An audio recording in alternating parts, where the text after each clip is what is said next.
And welcome back after some technical difficulties to Tuesday Night Eternal, now on Saturday. Uh, so welcome to round 5. And Kate, what is the matchup on the docket this time? Well, we're going to have some more mid-range versus mid-range goodness. We're seeing a What lot else is of new? cards. We're seeing a lot of cards that generate a lot of value, and we're seeing a lot of different variations on that theme. So even though the archetype is similar, the cards are definitely not. We're gonna see gozuuu on Skycrack midrange, not featuring the auto trade Nico combo. Instead, they are playing a pretty classic package of 4 Kenna uncontained alongside all her friends, Jack Mercenary Hunter, Genev Merchant, Crafty Occultist, Plunk, Jarl Sending, as this is a primal heavy deck featuring 4 primal symbols, and of course a market of Royal Decree, Turn to Seed, Garden of Omens, Helio, and Lightning Storm, which is being run over Hellstorm, I assume for the reasons of Jarl Sending as well as Crafty Occultist and Jack.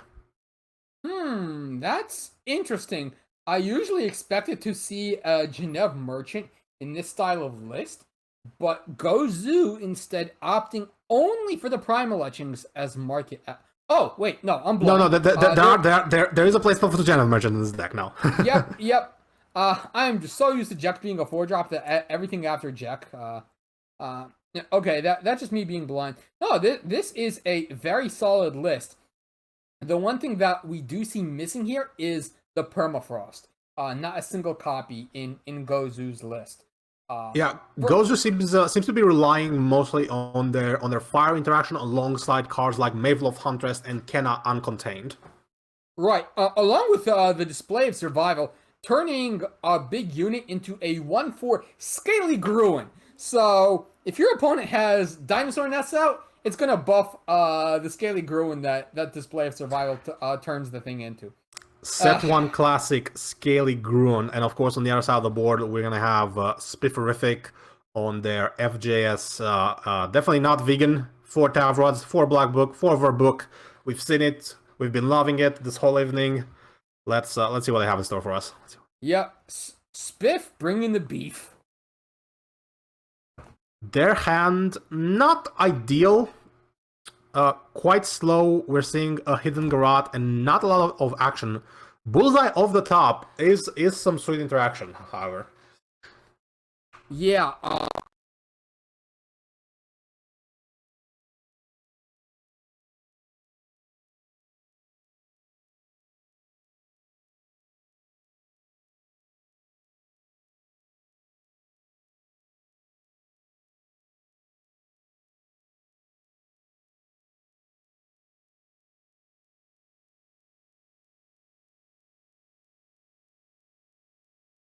We got another Plunk. However, Spifferific has the perfect answer in the a form lunar claw. of this Lunar Claw. Exactly. Lunar claw So blocking the display of survival, and also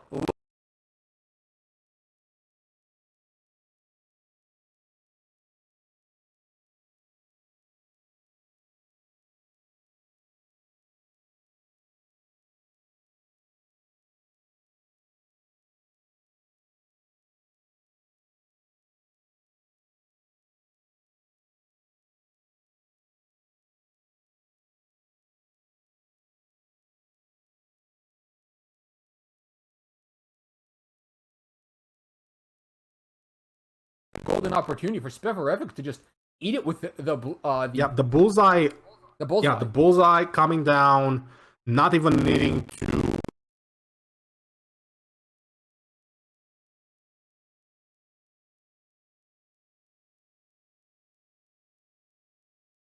So hoping they draw into more power to be able to play their the big top of the curve cards right now. I see Plunk coming down, another Garrote of the top. Not ideal, like we said. Spifferific does want to see some power right here. Bullseye coming down on the Garrote. Garrote already doing some damage with its Vara text. Nothing can have an Aegis.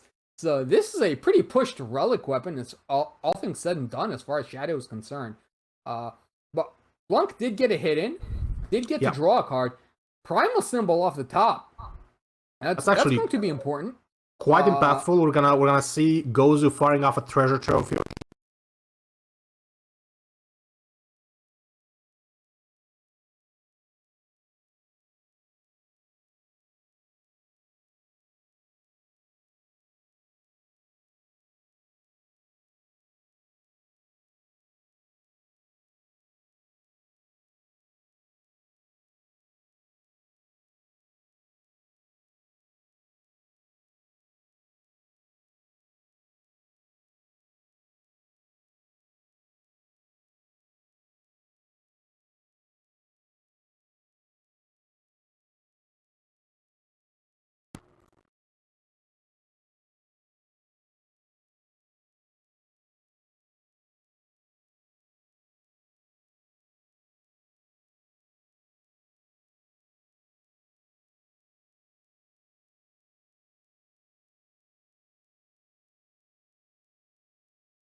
Yes.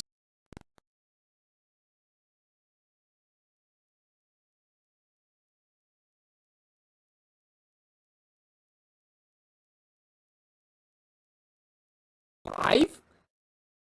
And I have to imagine we see the primal etchings come down on this Helio now, because get while get going while the going is good. Yeah, Instead, strike while the iron is hot. Spiffirific not being able to hit their power drops in those crucial turns, having huge consequences in this match right here.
God, I am having such a field day with the site. Yeah. Going into a quick break, fixing some technical issues.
Oh, Okay, and welcome back to game two. So sorry for the slight delay. The technical gremlins have been haunting us today. hopefully Uh, that is solved for the foreseeing round at the very least. let's hope so. Uh, so what do we have going on this game? Uh, Spifferific looking at a rather slow hand, however, they do have interaction in the form of exploit, and those quarries looking to pick up some hopefully discounted cards so that Spifferific does not need to hit their power drops. I mean, Quarry is one of those cards in Stone Scar that lately I have never loved running because in Throne you don't want to take off 2 power to just spin your wheels playing Stone Scar. Now maybe in FJS the situation's a bit different, but it's one of those cards that I think, hey, what I could do with 2 power instead of spinning my wheels. Just about anything that threatens my opponent in the faction that's supposed to be the threatening faction. Yeah, but just play some good true drops. I'm sure Stone Scar has a lot of those. Knock on wood. So we see an exploit getting countered by the Dazzle on Gozu's part, protecting their hand going into the market for a Royal Decree. Remember, it's always, always, always correct to negate your opponent's discard because at worst, they will take the negate you just used to negate the discard. So You are taking away your opponent's power to choose a card from your hand by basically trading away right. voluntarily one of your counter spells. When I see Royal Decree with Onslaught firing off on the Var book, that's actually going to be quite painful as Gozu has Kenna in hand ready to fire. Yeah, get that VAR book out of here because if you're playing with set 9 Argent Depths multi-faction influence matters cards, you really want to protect them. Yeah, Spifferific going into double quarry here for a bullseye. Unfortunately, they cannot drop the Tavrod as their source of double shadow comes in depleted this turn, which will allow Gozu to get Kenna started, which might be quite bad for Spifferific as Gozu is sporting a Midnight Huntress, a Maveloth Huntress in hand, which will be able to take care of this Tavrod, potentially. Yeah, so Kenna established. There's a Tavrod. Kill it now. These days Tavrod has plenty of decent targets, so one Tavrod swing means you are in a lot of trouble.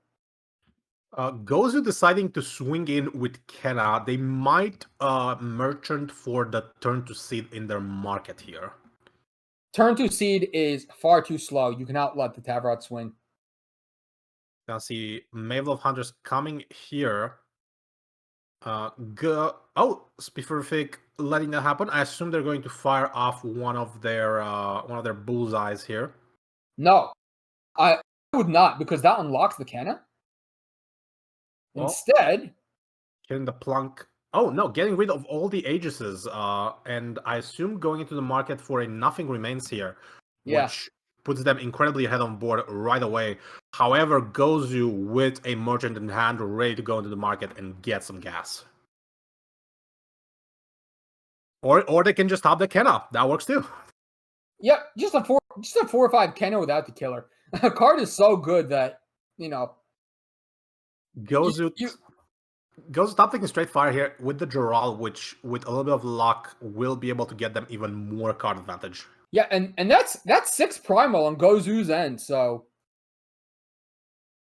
yeah, possibly two triggers from the Jural, potentially 2 cards drawn right to the hand. Spifferific here breaking heavily, unfortunately. Yep, not 9 power versus Gozu 6. So sometimes that's just going to happen in the Eternal. You want to hit your power drops, you put a lot of power, and then you draw it. Yeah, Jural hitting a power and a crafty occultist going right the void. So That's at least some upside for spiffiric, I suppose. That is, but there are no more sweepers. And this Kenna, I believe she hit once, and now this turn was 3 more triggers.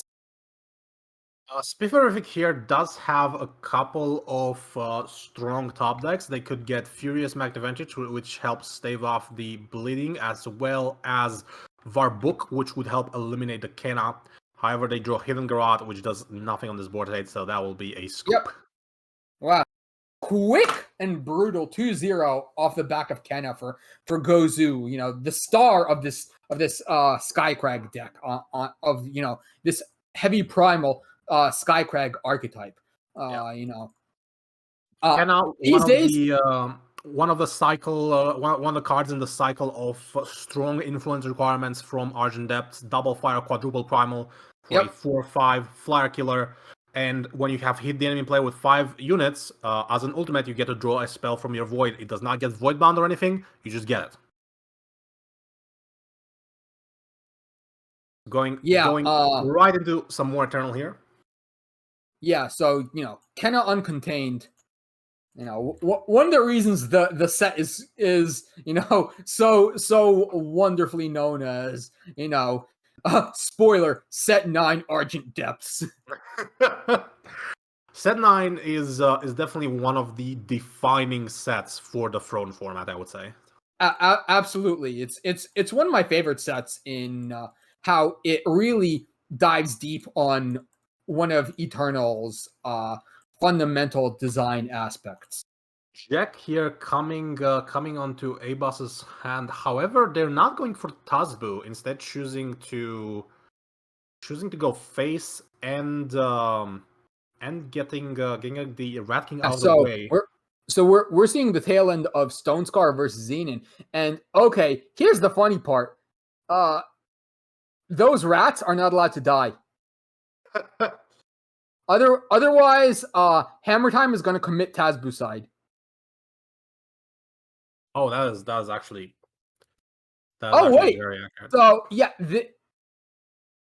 how will we deal with this Jack? I think the Rat King has to come down, shrink the Jack so the Jack swinging can be blocked, and not traded with. Otherwise, it's Tazbu side. Yes, Tazbu needs to be able to block the Jack profitably here. So we see Rat King come down, be activated on the Jack. No, that triggers Tazbu anyway. Oh no! Tazbu side. Oh, Tazbu. Oh, 6. I believe it's a 6/4 for 5. When one of your units dies, you take 1 damage and you draw 1 card. Yep. As it turns out, there's no more life left to pay Tazbu with. Well, drawing a card, draw a card are the 3 best words in Eternal. However, they might not be worth your life. No, not in this case.